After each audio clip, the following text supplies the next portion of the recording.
Good morning everybody. Science with Dhirendra में आप सभी का स्वागत है।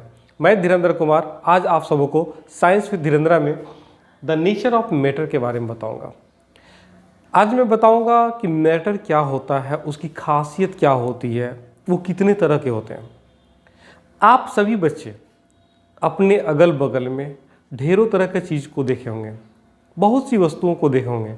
उनमें से कुछ जो है मैन मेड है, अर्थात मनुष्य द्वारा निर्मित है, और कुछ नेचुरल है, प्रकृति प्रदत्त है। कुछ को मनुष्य ने अपने हाथों से बनाया है और कुछ सामान को जो है प्रकृति ने जो है निर्माण किया। जैसे अगर हम लोग अपने अगल बगल देखते हैं, घर में ही देखते हैं, तो घर में देखेंगे आपको विभिन्न तरह के बर्तन मिलेंगे आपको, जैसे ग्लास, थाली, प्रेशर कुकर, कढ़ाई, हांडी। अगर हम लोग घर के थोड़ा सा बाहर निकल जाते हैं, किचन से बाहर निकल जाते हैं, तो हम लोग देखेंगे और भी बहुत सा चीज़ है, कुर्सी, टेबल, प्लास्टिक की बोतलें, पानी का फिल्टर, पलंग, टीवी। अगर हम लोग घर से बाहर निकलते हैं तो और भी बहुत से वस्तुओं को देखेंगे, गिट्टी, कंकड़, पत्थर। ये सभी चीज़ें जो हैं मैटर है। इन सभी वस्तुओं को हम लोग मैटर कहते हैं। कुछ चीज़ों को आप लोग आराम से छू सकते हैं और कुछ को हम लोग महसूस कर सकते हैं। जैसे मैंने अभी कुछ देर पहले जितनी भी वस्तुओं का नाम बताया, इन सभी वस्तुओं को आप छू सकते हैं, देख सकते हैं। कुछ ऐसे भी चीज़ें हैं जो कि मैटर है, लेकिन आप उसको देख तो नहीं सकते, लेकिन उसको महसूस कर सकते हैं। जैसे हवा, हम लोग जिंदा रहने के लिए ऑक्सीजन को लेते हैं, हवा को श्वास में ग्रहण करते हैं, उसे हम लोग आराम से महसूस कर सकते हैं। जब हवा बहती है, हमारे शरीर को छूती है, तो हमें एक एहसास होता है, एक ठंडकपन का एक एहसास होता है। जब हम लोग श्वास लेने के बाद में कार्बन डाइऑक्साइड को रिलीज करते हैं, तो उसे भी हम लोग महसूस कर सकते हैं। वो हवा के रूप में जो हम लोगों ने ऑक्सीजन को ग्रहण किया या फिर कार्बन डाइऑक्साइड को छोड़ा, या बहुत से ऐसे गैस जैसे हाइड्रोजन हो गया, नाइट्रोजन है, क्लोरीन है, फ्लोरीन है, इसे हम लोग देख तो नहीं सकते हैं, परंतु इसे हम लोग महसूस कर सकते हैं। ये सभी चीज़ें मैटर हैं। तो आखिर हम इन चीज़ों को मैटर तो कह रहे हैं, लेकिन मैटर कहने का कुछ तो आधार होगा। हम क्यों कैसे जानेंगे कि ये मैटर है? मैटर की कुछ तो क्वालिटी होगी। तो मैटर का सिर्फ और सिर्फ दो ही क्वालिटी है। मैटर का मास होता है और ये जगह घेरता है। मास मतलब मैटर का जो है, जो पार्टिकल्स है, उस पार्टिकल्स को अगर हम लोग किसी तराजू में नापेंगे तो हम देखेंगे कि वो कुछ ना कुछ शो करता है कि उसका कुछ ना कुछ वजन है। मतलब हर एक मैटर को वजन होता है, भले हवा ही क्यों ना हो। हवा भी मैटर है और उसको वजन है। ये जानने के लिए हम लोग एक छोटा सा एक्सपेरिमेंट कर सकते हैं। हम लोग एक सिंपल स्केल ले सकते हैं। इस स्केल में हम लोग थ्रेड से बीचों बीच बांध देंगे और दोनों किनारे पर हम लोग दो बैलून में हवा भर करके लटका देंगे। हम लोग पाएंगे कि शुरू में तो समान रहता है, लेकिन इनमें से अगर किसी एक बैलून को हम लोग फोड़ देते हैं तो ये जो है ये बराबर नहीं रहेगा। ये क्या हो जाएगा? आपका टेढ़ा हो जाएगा। मतलब अगर हम लोग एक बैलून को फोड़ देंगे और एक बैलून को रहने देंगे तो वो जो है बराबर न रह करके टेढ़ा हो जाएगा। जिधर में फूला हुआ बैलून है वो नीचे रहेगा और जिधर में फटा हुआ बैलून है वो ऊपर रहेगा। ये इंडिकेट करता है कि फूले हुए बैलून में हवा भरी हुई है, इसलिए उसका कुछ वजन है। इसके कारण वो जो है नीचे की तरफ झुका हुआ है, और जो बैलून पिचका हुआ है उसमें हवा नहीं है, इसलिए उसका वजन घट गया। तो मैटर की पहली क्वालिटी होती है कि उसको मास होता है। और जैसा कि मैंने अभी कुछ देर पहले बताया, उसकी दूसरी क्वालिटी कि वो जगह घेरता है। ये कैसे जानेंगे? इसको भी जानने के लिए हम लोग छोटा एक्सपेरिमेंट करते हैं। जैसे हम लोग बालू को लेते हैं, हम लोग चेक करना चाहते हैं कि बालू मैटर है या नहीं है। तो हम लोग क्या करते हैं, एक गिलास में पानी भर देते हैं और नोट कर लेते हैं पानी की क्वांटिटी कितना है। इस पानी से भरे हुए ग्लासेस में हम लोग थोड़ा सा बालू डाल देंगे। अगर हम लोग इसमें थोड़ा सा बालू डाल देंगे तो हम लोग पाते हैं ये जो पानी का लेवल था ये ऊपर हो गया, ज़्यादा हो गया। ये ज़्यादा क्यों हुआ? इसका ज़्यादा होने का वजह है उसमें डाला गया बालू। बालू ने कुछ जगह घेरा, उस जगह घेरने के कारण जो है इसमें पानी का जो लेवल है वो ऊपर बढ़ गया। मतलब कुल मिलाकर के कहा जाए कि कोई भी मैटर क्यों ना हो उसे मास होगा और वो जगह घेरेगा। यहां पर एक चीज हम क्लियर करना चाहते हैं, मास और वेट। हम लोग देखते हैं कि प्राय लोग जो है मास और वेट दोनों का एक जैसा टर्म में इस्तेमाल करते हैं, परंतु मास और वेट दोनों में थोड़ी सी भिन्नता है। मास होता है कि कितने पार्टिकल्स किसी मैटर में है, ये होता है मास।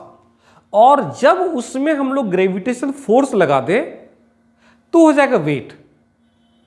Quantity of particles present in a substance is said to be its mass. और उस मास में अगर ग्रेविटेशन लगा दे तो हो जाता है वेट। तो सीधा सा कंसेप्ट है कि वो हर एक चीज जिसको कि मास होगा और वो जगह घेरेगा वो मैटर होगा, भले हवा ही क्यों ना हो। तो आप आराम से आइडेंटिफाई कर सकते हैं हमारे अगल बगल में कि कौन सा चीज मैटर है, कौन सा चीज नहीं है। जैसे अगर मैं इस मार्कर पेन का बात करूं तो ये भी मैटर है जिसको हम लोग आराम से छू सकते हैं। इसको कुछ ना कुछ मास होता है और ये कुछ ना कुछ जगह घेरता है। तो हर एक चीज जिसे मास होता है और जगह घेरता है उसे हम लोग मैटर कहेंगे। ये तो हो गए मैटर के बारे में छोटी सी जानकारी कि मैटर किसको कहते हैं और मैटर की क्या प्रॉपर्टीज होती है। हर वो एक चीज जिसको कि मास होता है और जगह घेरता है उसे मैटर कहते हैं। और मैटर की दो प्रॉपर्टी होती है, प्रॉपर्टी 1 कि मैटर को कुछ मास होता है और प्रॉपर्टी 2 ये जगह घेरती है। अब दूसरी बात है कि मैटर कितने तरह के होते हैं। तो मैटर को जो हम लोग आइडेंटिफाई करते हैं, उसको जो कैटेगराइज करते हैं वो उसके पार्टिकल के आधार पर करते हैं। मैटर में पार्टिकल्स के अरेंजमेंट के आधार पर मैटर को 3 पार्ट में क्लासिफाइड किया गया। पहले पार्ट्स का नाम है सॉलिड, दूसरे पार्ट्स का नाम है लिक्विड और तीसरे पार्ट्स का नाम है गैसेस। सॉलिड में होता क्या है, पार्टिकल्स जो होते हैं बहुत क्लोज पैक्ड होते हैं, एक दूसरे से सटे हुए रहते हैं। और लिक्विड में क्या होता है, पार्टिकल्स दूर दूर होते हैं। और गैसेस में पार्टिकल्स काफी दूर दूर होते हैं। मतलब पार्टिकल्स काफी सटा हुआ हो, क्लोज्ड पैक्ड हो, और इस क्लोज पैक्ड रहने के कारण इसका शेप फिक्स हो, साइज फिक्स हो, वॉल्यूम फिक्स हो, तो इसे हम लोग कहते हैं सॉलिड कहते हैं। लिक्विड में पार्टिकल्स जो कि दूर दूर होता है, पार्टिकल्स की स्पेस में के बीच में कुछ स्पेसेस होती है जिसके कारण इसका शेप फिक्स नहीं रहता है। और फिक्स शेप नहीं रहने के कारण ये जो है लिक्विड कहलाते हैं। गैसेस में पार्टिकल्स बहुत दूर दूर होता है, इसके बीच का स्पेस भी इन दोनों की तुलना में काफी ज्यादा रहते हैं। और गैसेस के पार्टिकल हर वक्त हर संभव दिशा में घूमते रहते हैं। गैसेस का कोई फिक्स शेप नहीं रहता है और गैसेस का कोई वॉल्यूम भी फिक्स नहीं होता। चलिए फिर से हम लोग एक बार जानते हैं। सॉलिड वैसे सब्सटेंस को कहेंगे जिसका फिक्स शेप और फिक्स वॉल्यूम रहता है, इसमें पार्टिकल्स काफी क्लोज रहते हैं और पार्टिकल्स का बीच का स्पेस बहुत ही कम रहता है। लिक्विड वैसे सब्सटेंस को कहते हैं जिसका शेप फिक्स नहीं रहता है परंतु वॉल्यूम फिक्स रहता है। वॉल्यूम मतलब क्वांटिटी फिक्स रहता है और इसे जिस बर्तन में रखेंगे वो उसी का जगह घेर लेगा, उसी के जैसा रूप धारण कर लेगा। और गैसेस के बारे में जैसा कि मैंने कहा, इसको न तो फिक्स शेप होता है और न तो फिक्स वॉल्यूम होता है। ये हर वक्त हर संभव दिशा में जो है घूमते रहता है। इसके बीच का स्पेस काफी ज्यादा होता है।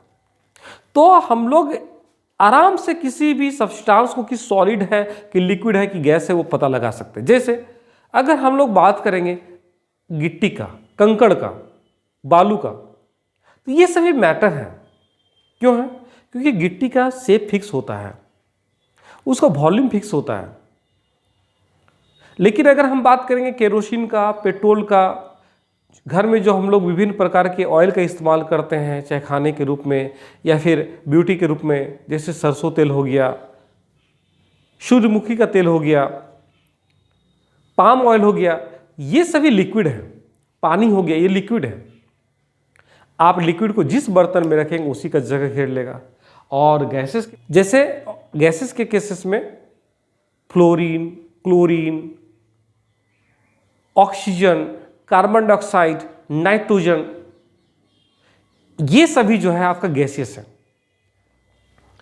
हम लोग प्रॉपर्टी के आधार पर सॉलिड लिक्विड गैसेस को निम्न प्रकार से कैटेगराइज करते हैं। सबसे पहले इंटरमॉलिक्यूलर स्पेस। जैसा कि मैंने आपको कहा कि सॉलिड के केसेस में पार्टिकल काफी क्लोज होते हैं, इसलिए इसके बीच का जो स्पेस होता है वो बहुत कम होता है। मतलब ये हो गया वेरी लेस, नेग्लिजिबल स्पेस होता है। लिक्विड के केसेस में जो स्पेस होता है सॉलिड की तुलना में थोड़ा सा ज्यादा होता है, मतलब मोर देन सॉलिड कह सकते हैं आप। और गैसेस के केस में चूंकि पार्टिकल बहुत दूर दूर होता है, इसलिए स्पेस जो है इसमें काफी ज्यादा होता है, मतलब लार्ज स्पेस होता है। उसी प्रकार अगर हम लोग बात करेंगे इंटरमॉलिक्यूलर फोर्स या इंटरमॉलिक्यूलर फोर्स ऑफ अट्रैक्शन, जिसके कारण पार्टिकल्स एक दूसरे को खींचता है। सॉलिड में पार्टिकल चूंकि एक दूसरे के काफी क्लोज होते हैं, इसलिए इसमें जो फोर्स ऑफ अट्रैक्शन है वो बहुत ज्यादा होता है, मतलब लार्ज हो गया, बहुत ज्यादा होता है। लिक्विड में जो है सॉलिड से कम होता है और गैसेस से ज्यादा होता है, मतलब लिक्विड के केसेस में जो गया इंटरमीडिएट होता है। इसमें जो फोर्स ऑफ अट्रैक्शन लिक्विड के केसेस में वो सॉलिड से कम हो जाएगा और गैसेस से ज्यादा हो जाएगा, ठीक है। और गैसेस के केसेस में जो होता है इंटरमॉलिक्यूलर फोर्स ऑफ अट्रैक्शन जो होता है ये बहुत कम होता है, नेग्लिजिबल होता है। यही कारण होता है कि गैसेस पार्टिकल हर वक्त हर संभव दिशा में फ्रीली मूव करते रहते हैं। तीसरी बात है शेप। सॉलिड का फिक्स शेप होता है, लिक्विड का फिक्स शेप नहीं होता है। जिस बर्तन में रखेंगे उसी बर्तन का डिजाइन ले लेगा, उसी बर्तन का आकार ग्रहण कर लेगा। और गैसेस का नो शेप, इसका शेप ही नहीं होता है। अब अगर हम बात करेंगे वॉल्यूम का, तो सॉलिड का वॉल्यूम फिक्स होता है। वॉल्यूम मतलब स्पेस ऑक्युपाइड, वो जो जगह घेरता है फिक्स जगह घेरता है। लिक्विड का भी वॉल्यूम फिक्स्ड होता है। अगर आप 1 लीटर लिक्विड को किसी ग्लास में रखें, उसी लिक्विड को आप दूसरे किसी बर्तन में रखें या फिर उसे हटाकर तीसरे बर्तन में रखें, उसका क्वांटिटी सेम होगा, 1 लीटर ही रहेगा। लेकिन गैसेस का कोई वॉल्यूम नहीं होता है, no fix volume, no fixed volume, इसका कोई फिक्स वॉल्यूम नहीं होता है।